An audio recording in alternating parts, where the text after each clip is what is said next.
Hey y'all, and welcome to the Hillbilly Chicken Ranch. I'm Susan, your hostess. We're doing March into Canning 25. It is an open collaboration hosted by me, the Hillbilly Chicken Ranch. The playlist will be in the description box below. If you're interested in joining this, please use the hashtag March into Canning 25 and the Anderson sign, the Hillbilly Chicken Ranch, so that I can put your videos into the playlist. I'm excited to see what you're canning to get your freezers cleaned out and what great bargains you might find in the grocery stores. What am I canning today? Well, let me set my book down. And I need to set my timer because my jars are sterilizing. So we got that set. I recently bought some Mott's 100% apple juice. This actually has no artificial flavors or colors or sweeteners. 100% real fruit juice, gluten-free, 2 servings of fruit per 8 ounces.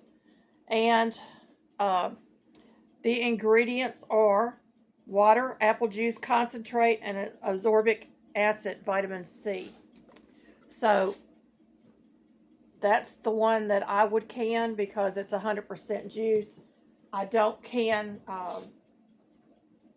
other juices because they have other added ingredients that I don't want on my pantry shelf.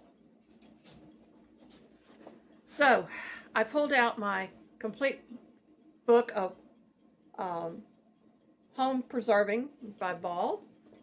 The recipe is found on page 190, right there. And I have some notes. I'm going to tell you why I put the notes in here. The recipe calls for making 6 quarts, and I'm not doing quarts, I'm doing pints.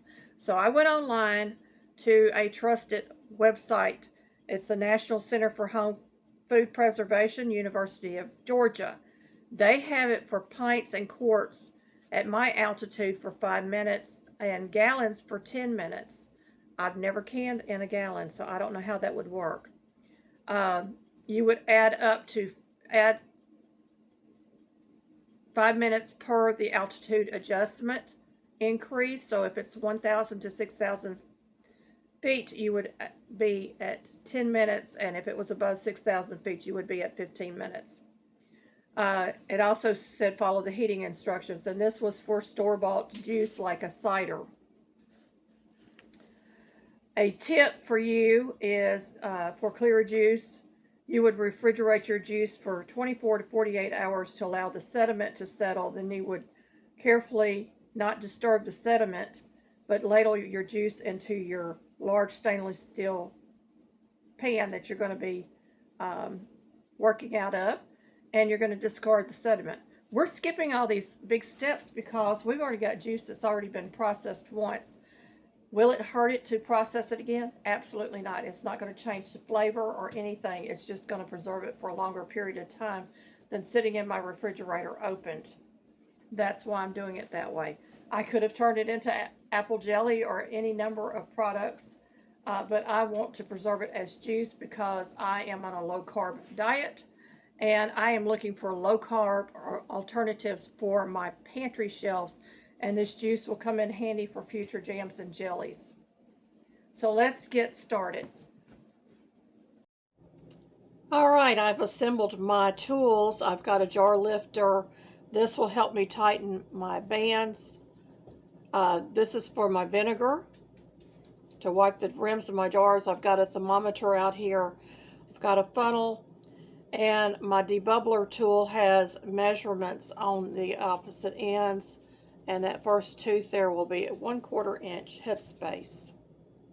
I've got my clean stock pot, and we're going to get our juice into the stock pot. I'm going to go ahead and turn my burner on.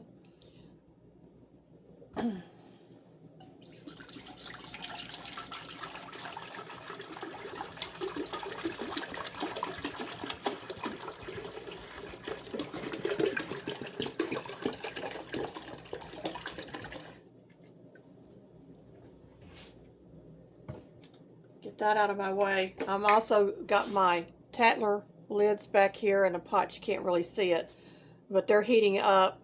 My jars are sterile. I'm going to gather my bands, wait for this to come to 190 degrees. We're going to hold it there for a few minutes and then we're going to can it.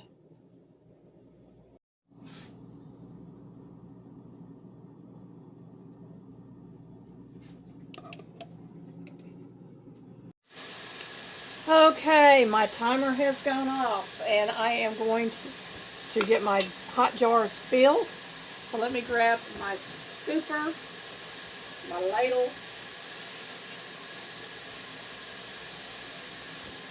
and we're going to start tampering our jars because we want our liquids to be as hot as our canner and our jars. No busted jars is a good thing.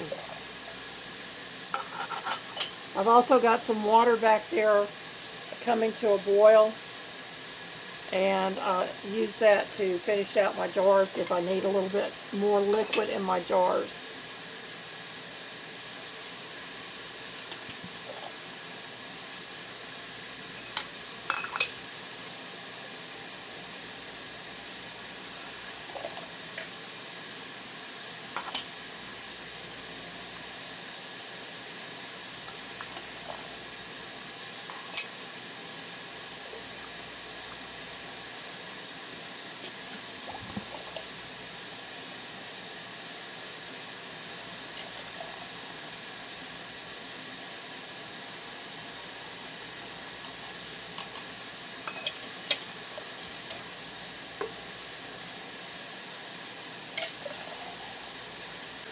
We're going to check our headspace.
All right, a couple of my jars are just a little bit overfilled. I'm going to take care of that, and we'll be right back.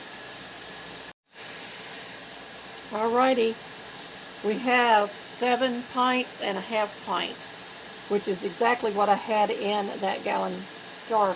We don't have to debubble, it's liquid, but we do have to clean our rims on our jars.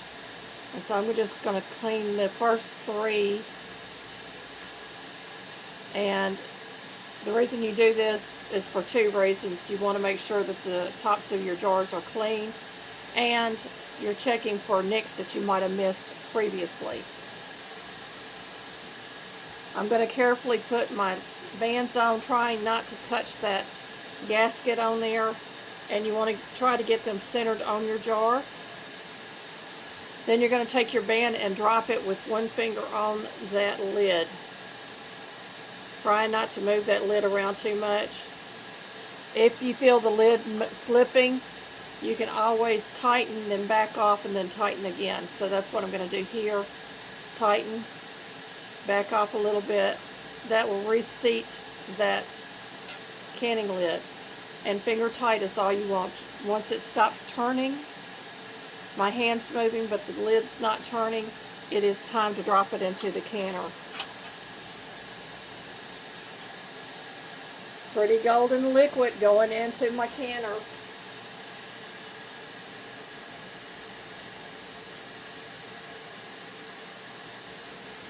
I'm going to finish the rest of these off camera Once my canner comes to temperature, it'll be steaming around the top. Once I place the top on there, I'm going to set my timer for 5 minutes.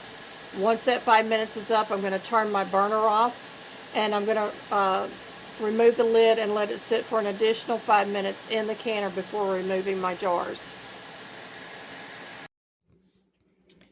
So there we have it, folks. They have processed, and once they are cooled enough for me to handle, which will be tomorrow morning, I'll get up and I'll remove the bands, wash my jars, apply the labels, and get them on the pantry shelf. So I paid about $5.95 for a gallon of Mott's apple juice. This came to about 74 cents a pint for apple juice, which I think is great. Great savings and a way to put some apple juice on your shelf, or any other type of juice that you might want to can that's 100% juice. They are boiling hot, so don't touch the jars until the next day. Well, y'all, march into canning 25. Yes, you can recan juice if you do it the proper way. And look at that beautiful amber color in the jar, y'all. Just beautiful.